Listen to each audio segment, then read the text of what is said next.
When did you hear your first ghost story?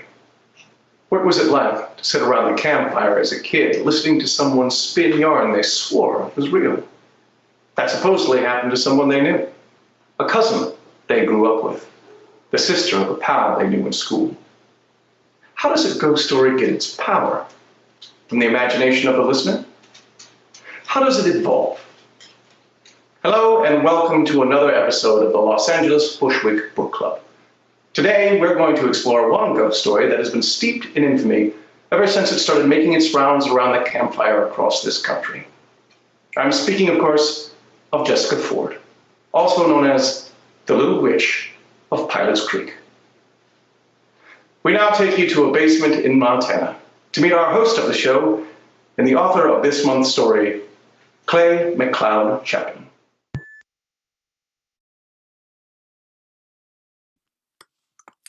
Hello! Welcome to the Bushwick Book Club, October. It is Halloween, and we are going with a kind of creepy scene, creepy book. And we have the author here with us again. I am Stacy Rock. I am your host of the Bushwick Book Club. I'm also pushing all the buttons like the madman in Oz behind the curtain. So there's always a few hiccups, and we hope that you will enjoy those as much as I do. So we are going to bring on the author himself, Clay Macleod Chapman, and discuss his book a little tiny bit, and then we're going to bring songwriters on who have read the book and wrote songs about it. They were inspired by creativity. It's awesome and amazing, and I'm so glad you're here to watch it with us. So, Clay, if you could pop on. Hey, am I coming in? I think you're in now. Let me just check. I have my own little thing here where I can look to make sure. There you are. We're both on. Hello. How are you?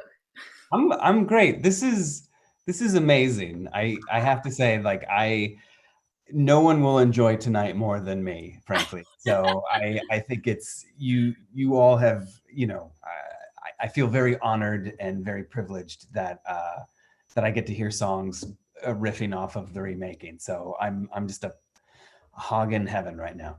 You know, I have wanted to have you on this for a really long time because I didn't know when I met you in New York. I saw you perform a monologue, and I loved it. And it was also creepy, if I remember right. But I then learned that you wrote novels, you've written screenplays, you've had them produced into shorts and full lengths, you've written comics. I mean, you've just done so much. So I'm so excited to have you because I've wanted to bring you on for a long time. So here we are. Thank you. I think this is the perfect book for it. So it's the perfect time of year. This is, I think it's a win-win all around. So thank you. You're welcome. Okay. So first question is, this is based on a true story about a mother and daughter in Kentucky in 1913 that were hung as witches. Burned. Yeah. And they were buried in separate places. And there still is the grave of the little girl surrounded by like a metal picket fence in Kentucky. So what made you pick this story?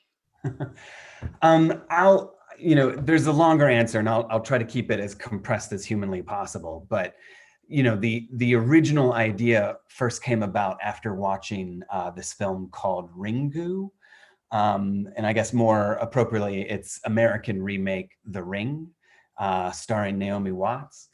And having seen the original film and being very affected by the original film, and then seeing its American remake, I just had it was that kind of stoner epiphany where I said to myself, man, if this was a real story, if this was based on a true story, how ticked off would Sadako, the ghost girl from the original movie, be about this Americanized, bastardized version of her urban legend?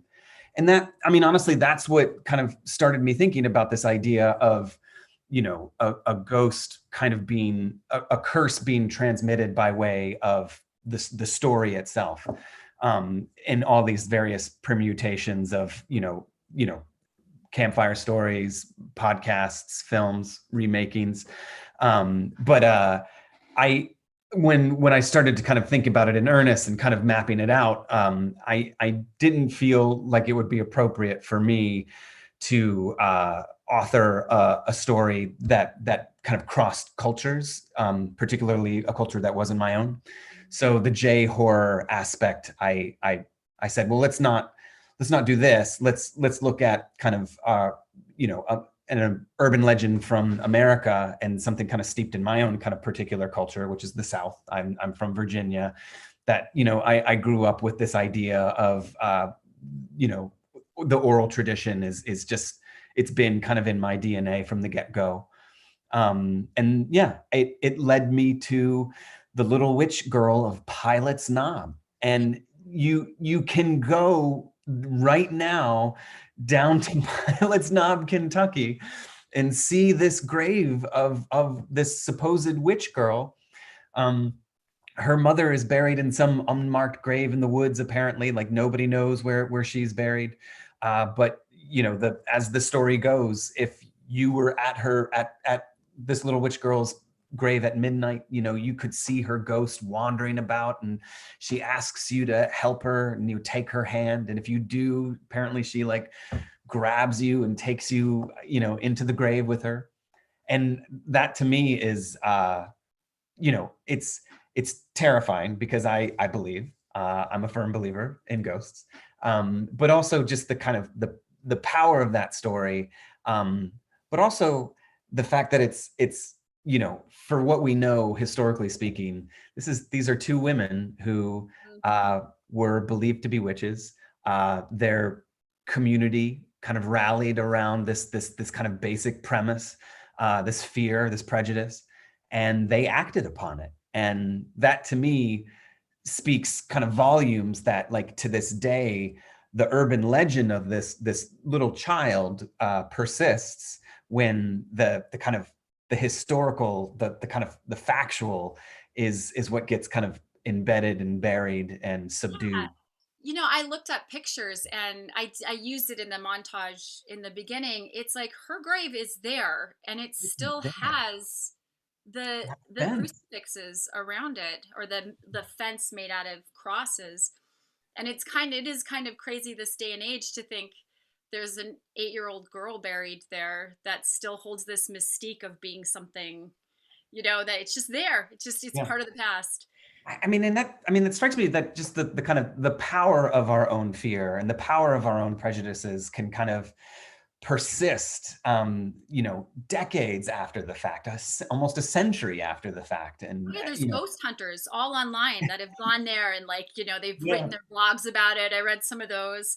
Yeah, well, it kind of what you said earlier about the retelling of a story and how the character would actually feel about it leads me into my next question. So this one, it starts with like the oral telling of the story, and then it goes into the first making of the film, the second making of the film, and then the podcast. So you kind of tell it in these 4 different stories. Yeah. They're also all told from a male perspective. And you also weave Hollywood into that, and Hollywood's sort of treatment of women in horror films, I guess. That's what I personally took from it. So I'm just curious if that was something you did intentionally, or how that plays out. There are a lot of different answers to that. And one of them is that I am a fan of the genre. I love horror, first and foremost. I've been a fan all my life. And I look to the genre, particularly with film, and kind of intensely aware of the kind of the men behind the camera, and that it's not 100%, but it is a kind of constant when we think of our Hitchcocks, our Gentos, our Polanskis. Like that male gaze has always been a part of these stories. So for me, it became kind of a question of like, thinking about the urban legend, the actual kind of story of these 2 women. What right did I personally have to tell their story? And I felt complicit in kind of exploiting this historical event, and I didn't want to let myself off of the hook. And I wanted to kind of embed there's no answer to it, but there is at least a kind of a mirror put up to the mirror, and just the kind of refracting of that question of like, who has the right to tell these tales? And do men have the right to tell this story? Do I have the right to tell this story? I did, but much like many of the men in the novel who end up telling the story of these women, they don't necessarily fare, their fates end up being pretty bleak. So the jury is still out as far as I'm concerned, what's going to happen to me. But I wanted to be complicit within that as well. And, I think you have to be, Well, I really enjoyed reading the book, and I enjoyed writing my song. So it's called The Remaking. Yeah. And we're going to play some songs, and then we're going to bring you back, and you're going to read something. So amazing. I'm going to say goodbye, and then I'm going to bring Rapert Angeleyes. Thank you so much, Clay. I'll see you soon. Bye. All right. Let me spotlight Rapert Angeleyes. Okay. No, I just gotta look. I'm over here. You guys can't see me, but I'm over here like controlling the world. All right, spotlight. This that I wrote is about my mommy. How I miss my mommy. How I love mommy. Sometimes mommy forces me to do things I don't like to do. Sometimes it is 12:04 a.m. and I'm awake, and I just want to see mommy again.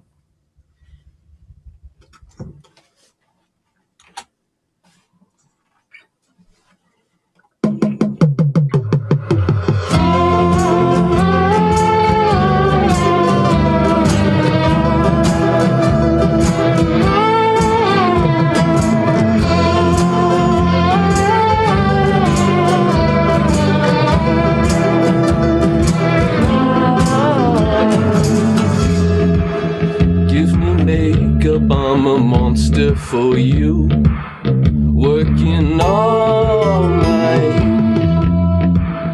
I'm afraid of my mother's abuse, but she's not in sight. Who is shining these lights in my face?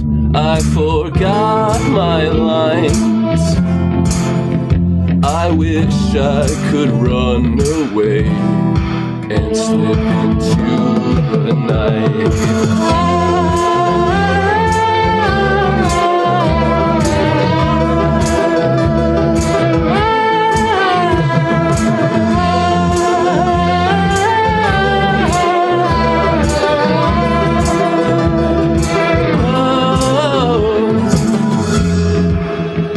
Familiar voice calls my name, but who's calling me? There's a haunted hand reaching for me, and I want to touch it. I see fingers that are calling out my name, but who's calling me? In the woods, the branches rip the skin. It feels both right and wrong.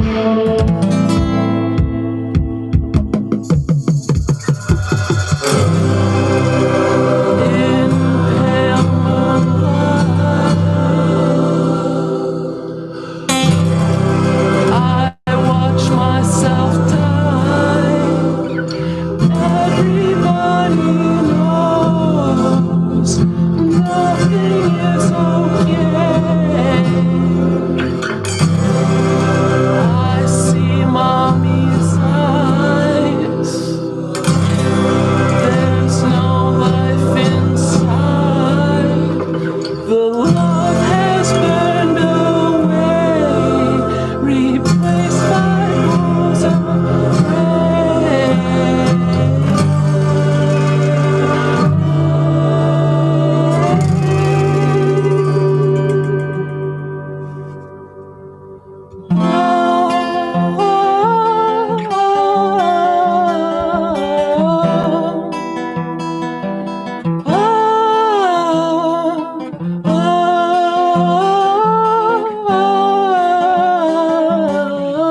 I nailed it.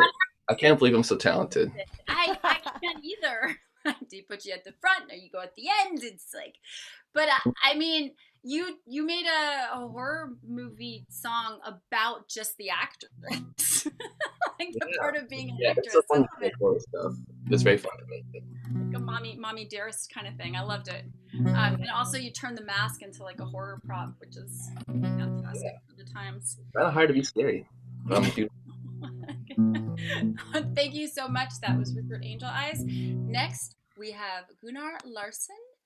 And wait, I have to do this to ask him to start his video. Now I can spotlight him. Hello. Hello, you're on. I'm on, okay. All right, sweet and short. This is the Ballad of Jessica Ford.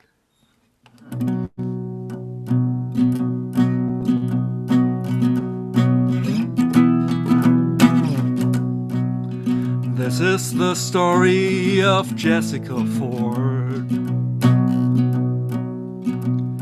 I'm going to tell in the name of the Lord what happened out here in our sleepy old town. How Jessica Ford got in the ground. Jessica Ford was a beautiful girl. Her eyes were like diamonds, her skin was like pearls. She never did nothing to cause you no harm. Still she was bound to the ground. She lived outside all alone in the woods. Just with her mom, they were up to no good. Many a man had his destiny sealed when they went out across the field. Along came the day when it broke off the bough. You heard them wither and screaming out loud. Deep in the night when the flames brought their fate, Jessica jumped, but it was too late. They got her deep in the ground by the yard. Still they kept her and her mother apart. Don't wander out there all alone in the dark. Jessica'll get you if you play that part.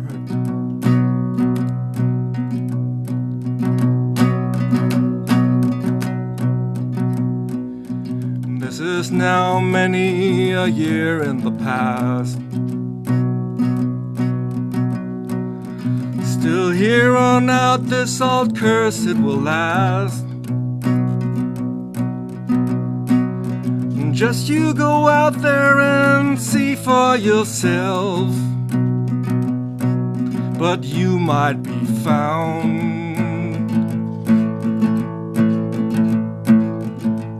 in the ground.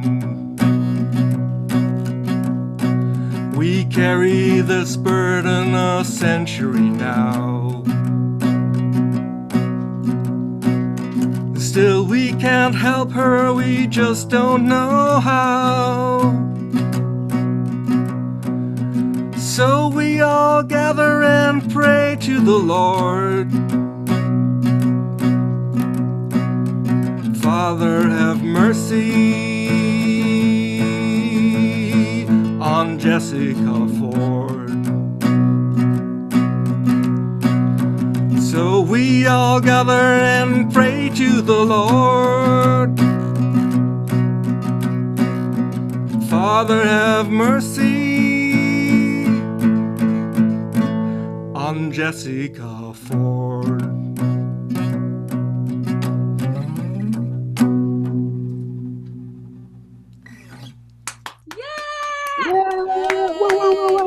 Ballad.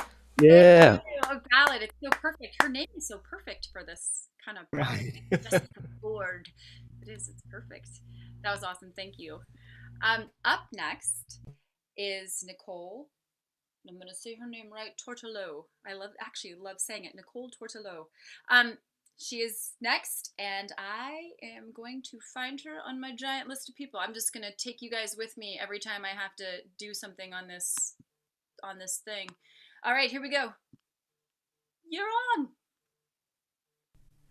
Hello. Hello. I'm Nicole, and I thought that Jessica got a lot of attention in this wonderful book, so I decided to write a song about her mom. So this is called Ella Louise.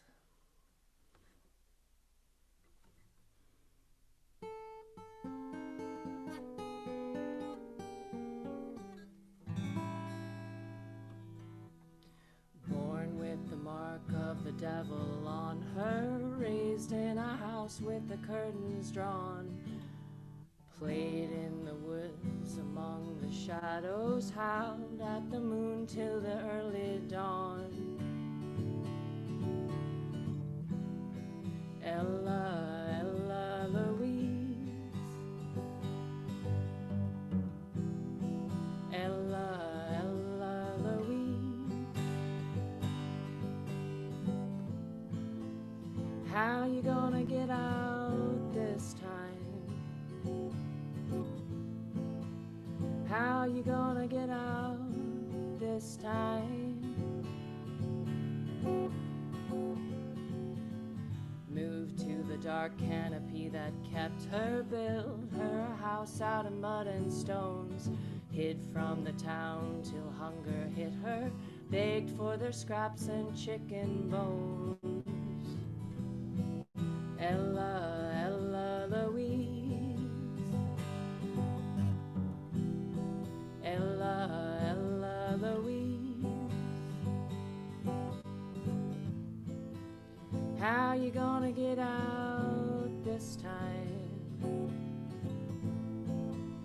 How you gonna get out this time? Now through the woods comes a figure to her, pale as the fog lifting in the trees. Don't tell a soul that I came to see you. Won't you help me, please? Ella, Ella Louise, Ella, Ella Louise. How you gonna get out this time? How you gonna get out this time? She sews by the fire, the baby's sleeping, crack goes the wood and the smoke does rise. Scoops up the babe and bursts out the cabin, surrounded by men with rage in their eyes. Run, little one, she screams to her daughter, the men close in all around. She begs for life, but the men are faster, snap up her limbs and pull her down. Ella, Ella Louise, Ella, Ella Louise. How you gonna get out this time? How you gonna get out this time?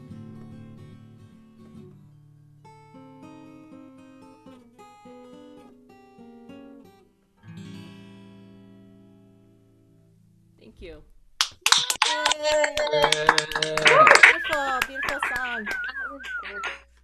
It was haunting, melancholy. I like wanted to hear a trio of women. Oh, there we go. Trio of women. Let me. Yeah, that was. I could hear harmonies. It's awesome. All right. So next we have Richard Alwyn. He is new to the LA Bushwick Book Club. I don't know if he's ever done it in New York, but you are on. Ooh, the spooky band. There's the spooky band. We're going to put the band over here. Hi, I have played the Bushwick Book Club a couple times. And thank you for having me here. I'm going to take my headphones off so that I can't hear you groan when I go off key. I'm Richard Alwyn. The song is called No Retake, No Acting, No Action. It's very impressionistic. It's about the book and horror movies in general.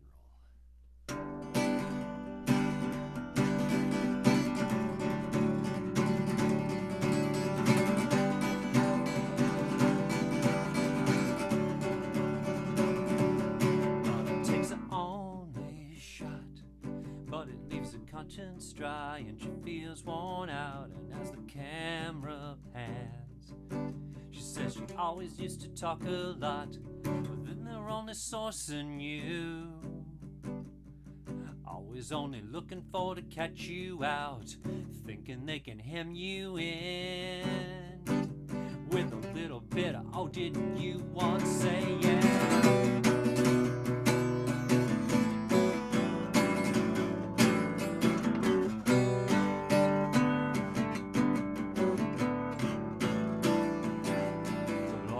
Subtext loses Amber 'cause she's really just a little kid, and worrying that loose tooth is the only feeling that's worth feeling. After years and years and sticks and stones, it's the only focus that she can own. In the center are the sinners, at the edges are the answers if you can't hold on. You go flying off and I don't know if I can bring you back. You keep saying that it's cold outside, looking for your burned out eyes. He's only trying to keep the shoot on time. I'm out walking in the fall. You gotta see it, I don't know now. We could rent it, you don't know how. Where's it showing? I think it's going down. You can try to cauterize, but it's really what you're feeling all along. You and I are arm in arm, walking in your burned out smile. You can say it was only so-so, and you've seen it all before. And that ghost was lame and left you wanting more. But just like any horror film, the promise of sex always draws you in, but you end up frustrated, 'cause nothing ever comes to anything.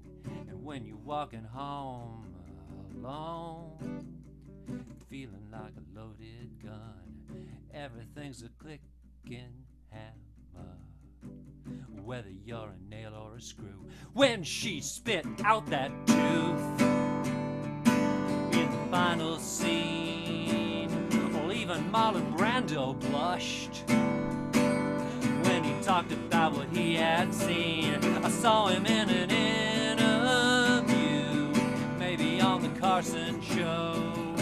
That girl's not acting, no. She was possessed.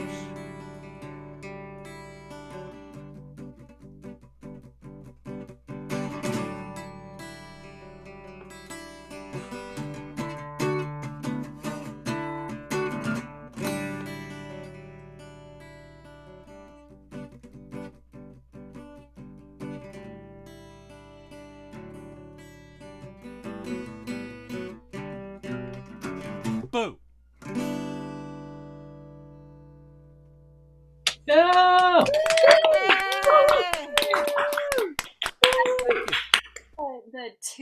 Like it's such a, it's just really interesting the things people pick up on for their song. It's you get like 12 songwriters, they read this same book and then they all find like this unique perspective, and it's all instigated by Clay's book. So it's such a cool, thank you. That was That great. line, worrying that loose tooth was the only feeling worth feeling. Just Yeah, like in such a almost wrote the whole adolescent. song the second I read that line, which was early in the book.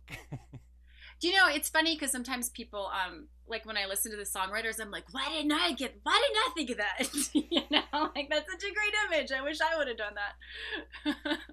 All right, so next we are going to bring Clay Macleod Chapman back on to read from his book, The Remaking. And I am going to, where am I? Hold on, I always think I got it. There I am. Here you are. You are on. This is amazing, guys. Are there recordings of these? Like, I don't want to impose, but I feel like this is an album or something. I want copies. So I want to beg. But I'm going to read a quick section from the very, very beginning of the book. This comes from part 1. It's just the beginning. Here we go. These woods whisper. The pines at your back. You can practically feel the needles bristling in the wind. Lean in and listen closely, and you can hear their stories. Everything that's ever happened underneath that vast canopy of conifers, every last romantic tryst, the suicides, the lynchings, you name it. These trees will testify to them. These woods have witnessed them all. Whenever somebody from town wants to do something in secret, they come out here where they think they'll be alone, where nobody's watching. You know, they'll hide in these shadows, performing their little rituals beneath these branches, where they believe, as if they believe these trees will keep their secrets for them. They think nobody's listening in, but that's not true. I mean, that's not true at all. The trees are listening, always listening. The woods know what the people of Pilot's Creek have done, what we've all done. So, I've lived in this godforsaken city my whole goddamn life. I know just about everything there is to know about the people out here. Every last dark secret. You want to know how? I listen. I listen to what the trees have to say. I listen to these woods. So what story do you want to hear? You want to know what drove Hallie Tompkins to hang herself back in 46? Or which men it was who strung Russell Parr up? Or how about that baby they found half buried back in 38? No, you're not here for any of those stories, are you? You want to hear about Jessica, don't you? Of course you do. Tonight of all nights, 20 years ago on this very evening, October 16th, 1931. We don't have much time. And here it is, almost midnight, and I haven't even begun to tell the tale of the little witch girl of Pilot's Creek. Poor Jessica. You brought me a bottle? No, don't be stingy on me now. That is my price of admission. You want to hear a story? You goddamn well better have brought me an offering. Alms for the minstrel, something to wet my whistle so that I'll sing. Because Jessica's story takes time, takes the life right out of me. Her story takes a toll on the teller. You hear that? That price is too high. Unless you got a little something for me to drink, huh? My throat's so parched, I don't think I can tell it without a little drop of that lightning bolt. I'll sound like a bullfrog before I'm finished. Did you bring me a little something? Just to take the edge off, warm my insides. It just gets so cold out here at night. Oh, thank you. Thank you kindly. That is much better. You feel that fire working its way down my throat, settle into my belly like a bonfire. Now, where was I? Oh, yes. Let's start with Jessica's mother. Thank you. Yes. That is Thank you.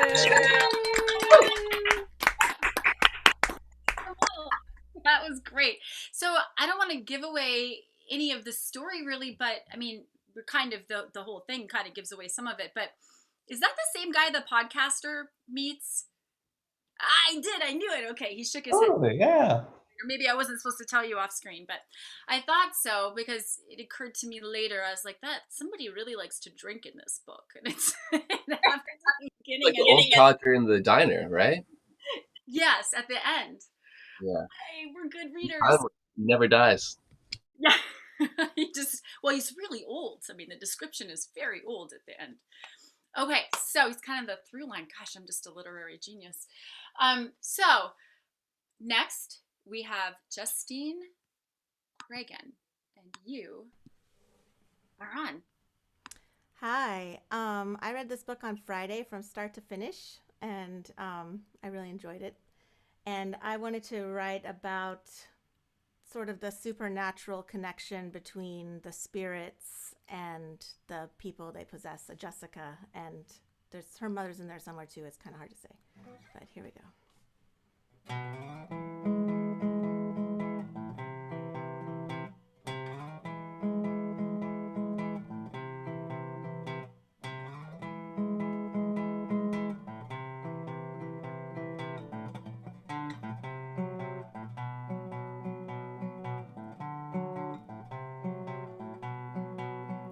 You can't forget about me, 'cause I'm coming back to haunt you.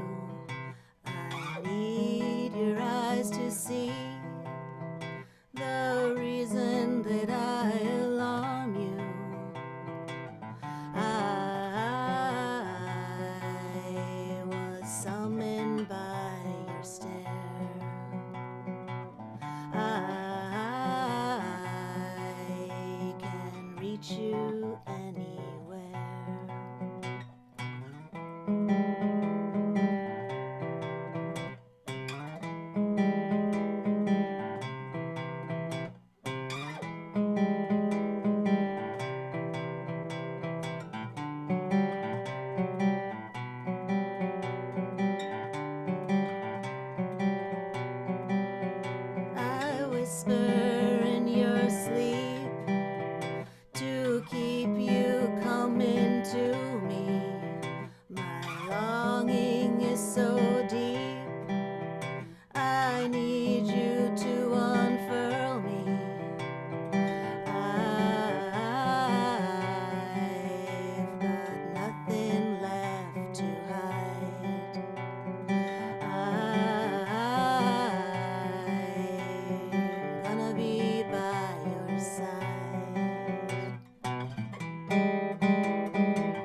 What is the song that Stevie Nicks does? It reminds me of that one. Like I know that it's based on this book, but it could definitely be that sort of like you can't get rid of me. Yeah, I wanted to write it as the book, but also like potentially like possessive love, you know. Yeah, exactly. I mean, you did I it. like them to be like multi-dimensional like that.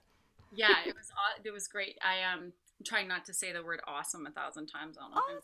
Awesome. It was great. Thank you. Yeah, I definitely, the sound of it. It reminds. What is that song? I mean, it doesn't sound like that song, but it reminds me of this song by Fleetwood Mac, and I can't think of it. You Can Never something. A Woman Who Loves You. Like, it's just like I heard that song one time, and I never noticed before. I was like, this is that girl's Silver Springs.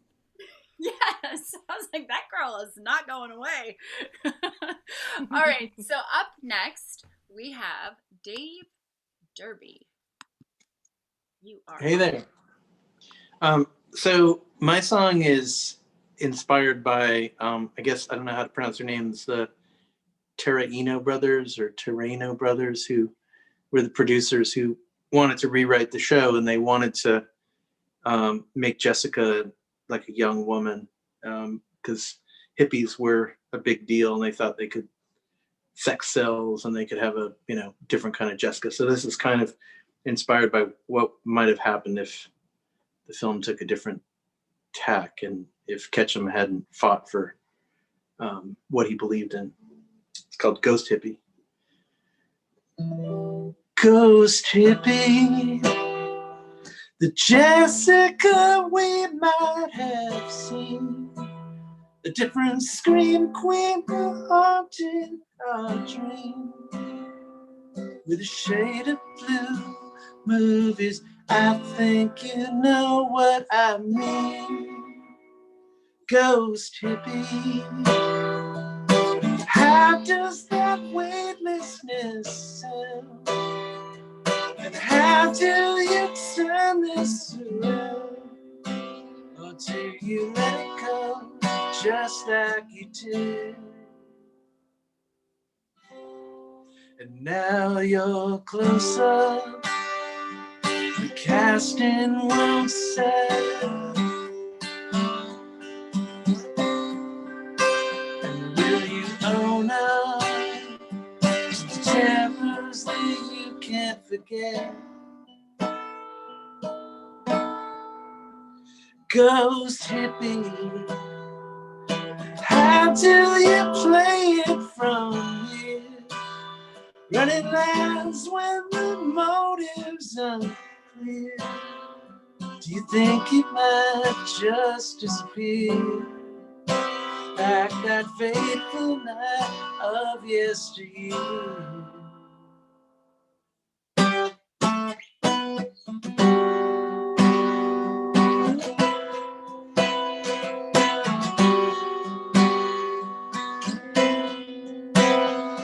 Ghost Hippie, I think a long way to come. Out there you still don't know. Ghost Hippie,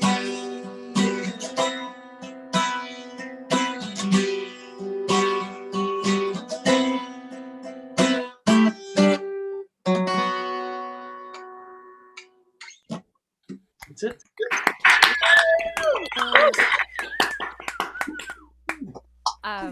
That can you guys hear me? Yes. If anybody can shake their head. There we go. Yes. The producers, you took it from the point. I mean, that is pretty great because I guess they're a major role in terms of like how he's making his movie during the remake. But I would have never occurred to me. Again, it's fascinating how we all just find something different to be inspired by. All right. Yeah. So it's my turn to sing. So I'm going to put myself in a bucket. I think I'm in the bucket. Everybody can hear a keyboard and a bucket. So I wrote mine. Well, it was kind of on that concept of stories being told by other people, not the original, having your story be told. And the story of the two witches, the young girl and her mom, it was just interesting to me that they couldn't tell their own story, and they were sort of, now they're these legends that live in this certain perspective that people, the reality of who they are is kind of lost. All right.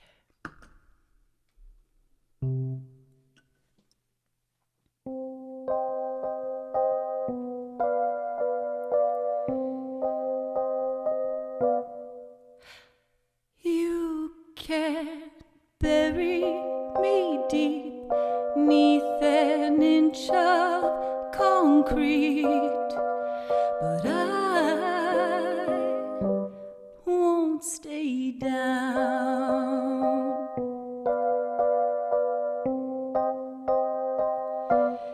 You can write my story, be the author, the thief, but you don't tell the truth.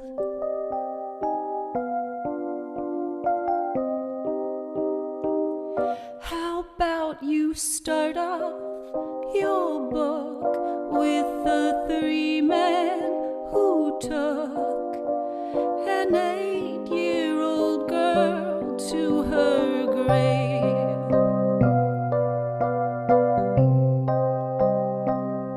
Maybe light up that page with the masculine rage that burned them all down. Don't leave me in your story.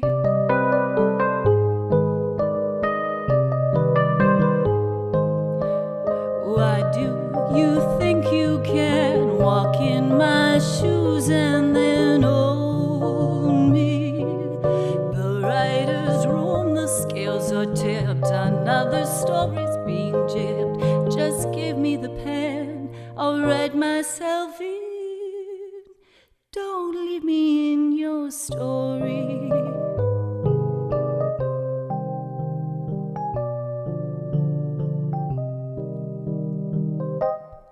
I'm your entertainment, however you frame it. I'm a plaything.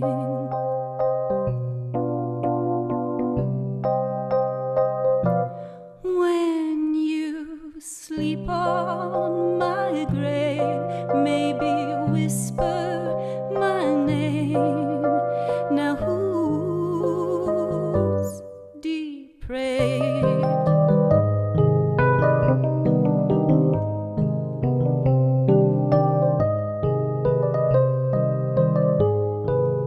Why do you think you can walk in my shoes and then own me? The writer's room, the scales are tipped, another story's being gypped. Just give me the pen, I'll write myself in. Don't leave me in your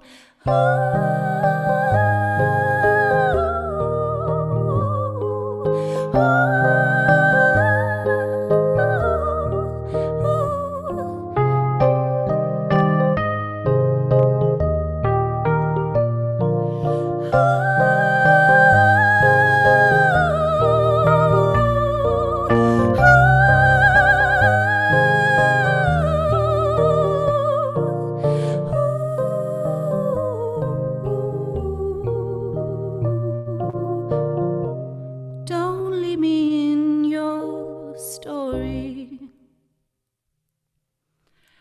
I realize upon singing that it sounds like I'm talking about Clay himself, but I was talking about filmmakers. So just clear that up. Melodies. And, all right. it's beautiful. Jessie, you are on. Excellent. And that was so beautiful, Stacy. I mean, welcome to my Airbnb in Vermont in the woods. I'm going method with this. Like the protagonist in the book, I was also in a witchy movie when I was younger. I was in The Crucible, which was even referenced in the book, so I decided to kind of write about that. And I also borrowed a little bit from a well-known song by Hall & Oates. Maybe you'll recognize some of the lyrics. And my guitar playing is still a work in progress, so I appreciate your patience. Here goes nothing.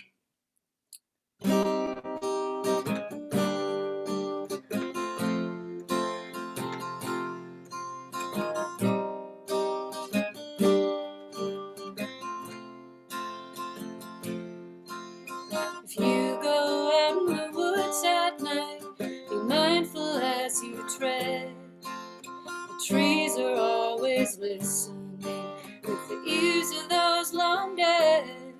She had gone where the lights couldn't touch her, escaped her mother's grasp, to be embraced by the arms of a sudden corpse with a bony limbs and a rasp. I was a witch girl too. I was in the crucible. I danced in the woods. I conjured a sweetheart. Met Arthur Miller, toured in the black arts. I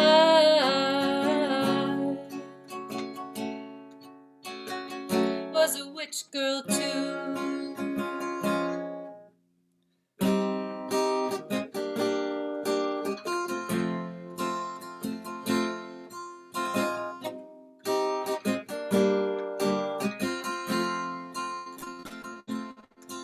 She was born under an unholy star, always burning, may she always burn. She's a witch girl, and she's gone too far, always burning, may she always burn. There's a freedom in letting yourself go,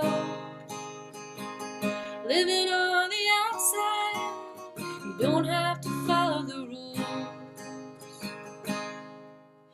The birds and the creatures of the forest are far less judgmental than all those towny fools. She's a witch girl, and she's gone too far, always burning, may she always burn. She was born under an unholy star, always burning, may she always burn. I was a witch girl too. I was in the crucible. I danced in the woods. I conjured a sweetheart. Met Arthur Miller. Toyed in the dark arts. I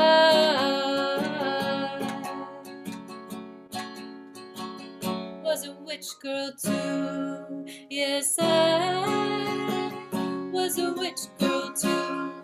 Yes, I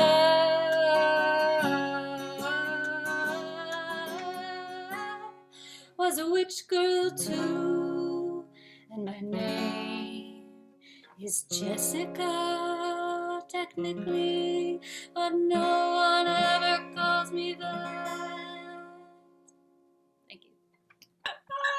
Yeah.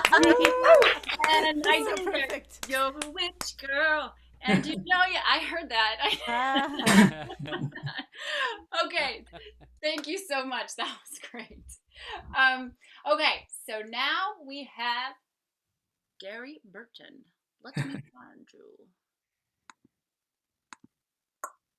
Thank you, Jessica. That was wonderful. I never get to call you that.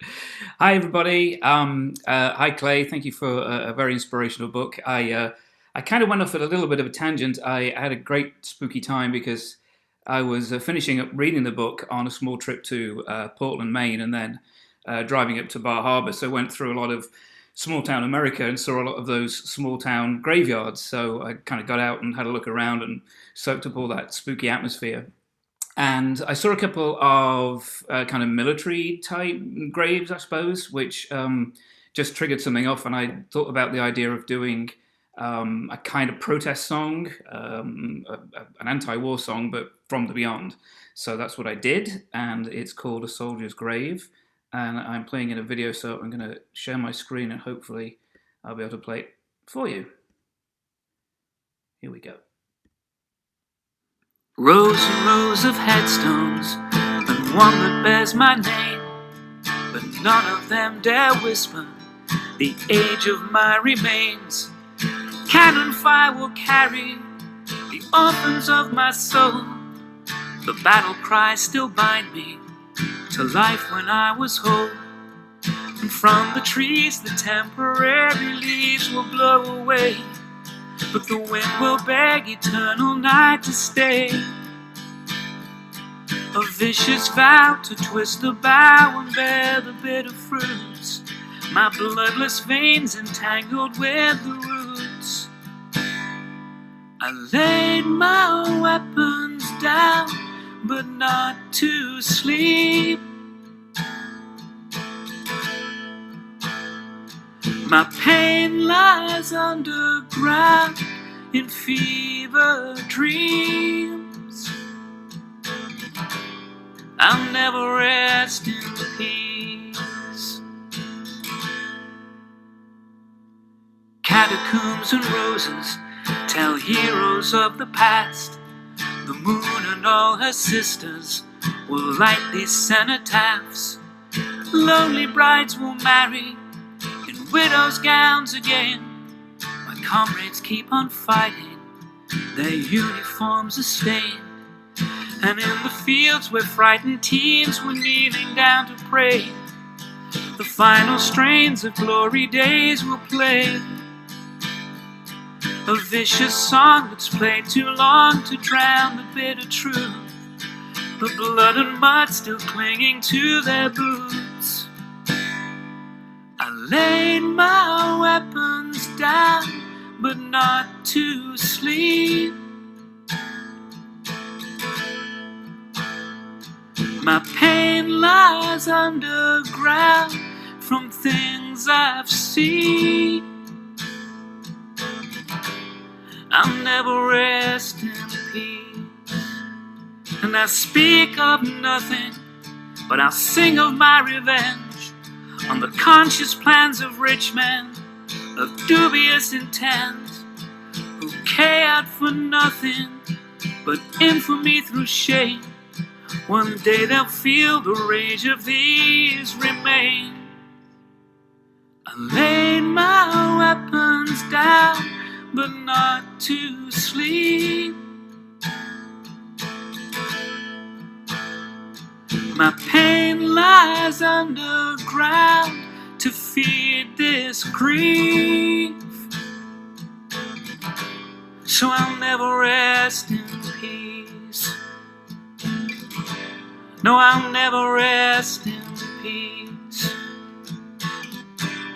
I'll never rest in peace till peace is all we see.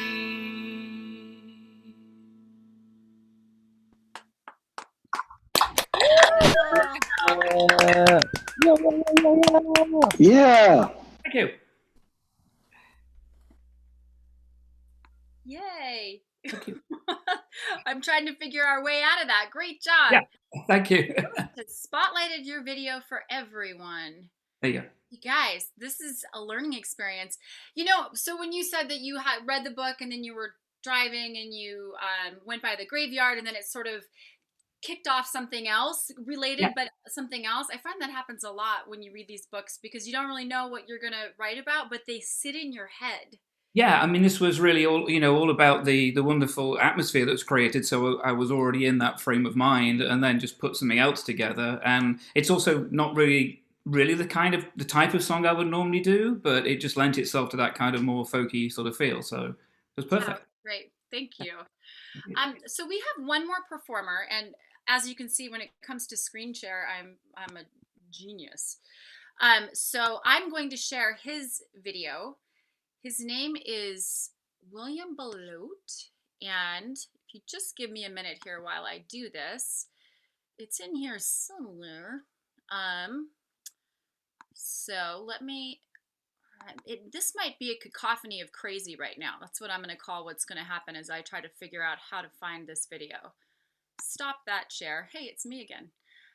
Now I'm going to pull this up and I'm gonna find his video. I'm gonna make it happen. Every time I do a Zoom technical thing, one, I kind of lose my mind in just fear of what's actually going to happen. Two, I learned something, and I've learned many, many things today. So now I'm going to share my screen again, and let's hope this time I have it. And I didn't share sound. Gosh darn. Everybody's watching me go. It's like, oh, I've already done that. I'm right on top of it. All right, here we go, guys. This is William Belote. He wrote a song, but he was planning to be here and couldn't. Hello, all fellow songwriters and others. I enjoyed this book. I enjoyed the multi-dimensional psychology of it, and I chose to write a song from Jessica's point of view.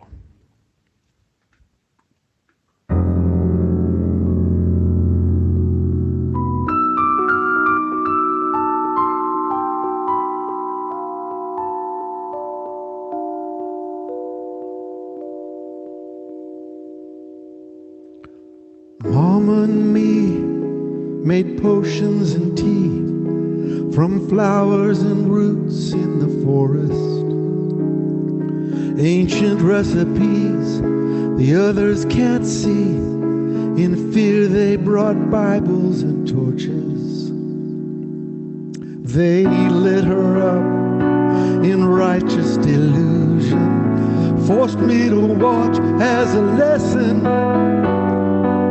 I broke free and now their confusion will fester in their souls. I'm guessing over and over the pain goes on in sequels to a nightmare. The actors change but darkness remains. Who says life is fair? They tried to make art from sick memories and money from angry ghosts. It's a big mistake to think you can take me. I'm bound to my grave, my oath.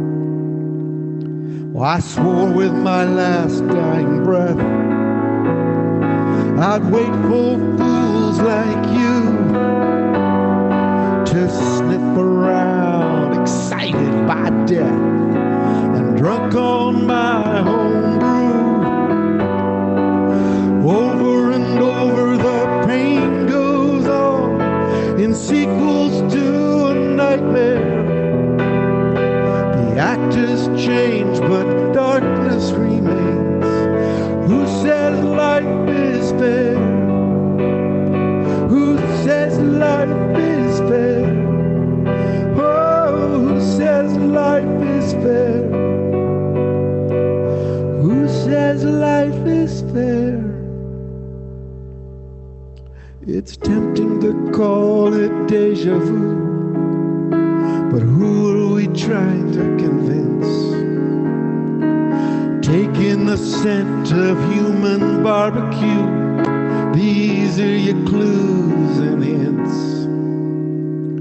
I swore with my last dying breath I'd wait for fools like you to sniff around, excited by death and drunk on my home brew.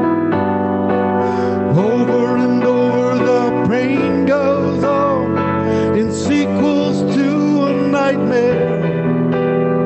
The actors change but darkness remains.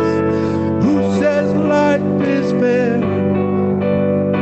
Who says life is fair?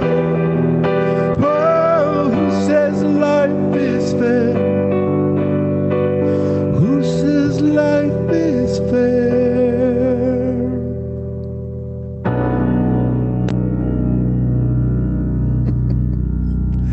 Happy Halloween, everyone.